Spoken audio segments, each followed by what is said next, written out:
Hello, Ranger Adrian here from 96 National Historic Site.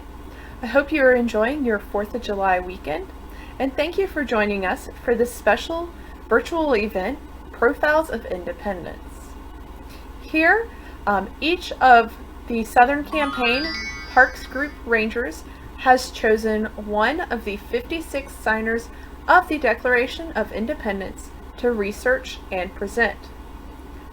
For my signer, I chose Thomas Lynch Jr. from South Carolina.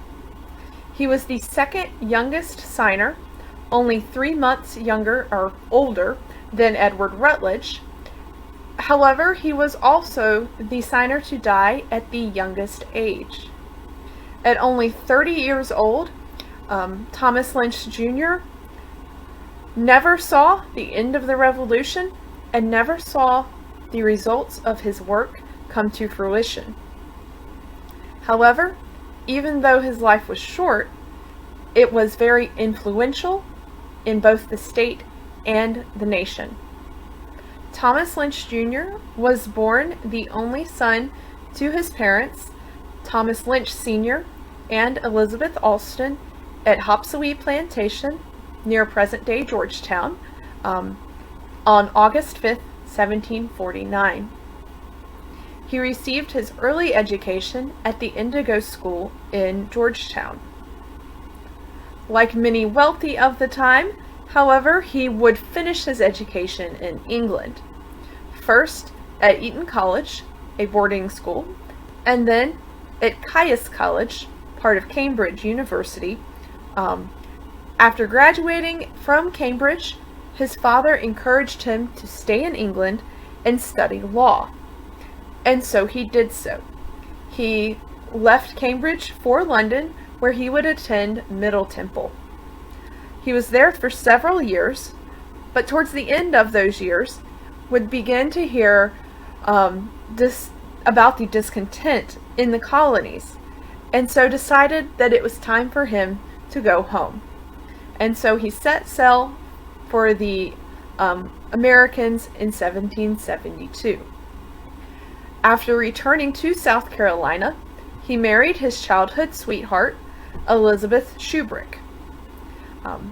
Little side note about her and her family, her sister, one of her sisters, would become the second wife of Edward Rutledge after his first wife passed away during childbirth.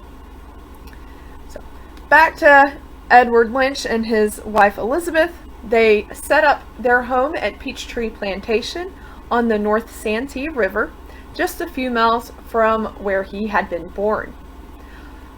Although he had his education in law, he did not enjoy it, and so decided that he would forgo that as a profession, and instead would focus on being a planter. Despite his distaste for law, however, he found himself taking part in discussions on the convention or the colonial grievances, and serving in several civil offices. In 1774 and in 1775, he was elected to the Provincial Congress. In 1776, he served on both the First State General Assembly as well as a committee to prepare and write the Constitution for South Carolina. He also in 1775 was given position of captain in the 1st South Carolina Regiment. Unfortunately, during his service with this regiment, specifically during a recruitment expedition, he would contract a fever, probably something like malaria, that would plague him for the rest of his life. Despite his illness, Lynch continued to serve in whatever fashion he could. In 1776, his father was sent as a delegate to the Continental Congress in Philadelphia. However, while there, he suffered from a stroke, which paralyzed him. Lynch Jr., although ill himself, requested leave to head to Philadelphia and assist his father. However, his commanding officer denied that leave. It didn't matter. Lynch quickly got his wish as the Provincial Congress voted to send him as a delegate and to assist his father. Although his father could no longer participate in the delegations and in the proceedings, he was still technically a delegate, and so they became the only father and son team to the Continental Congress.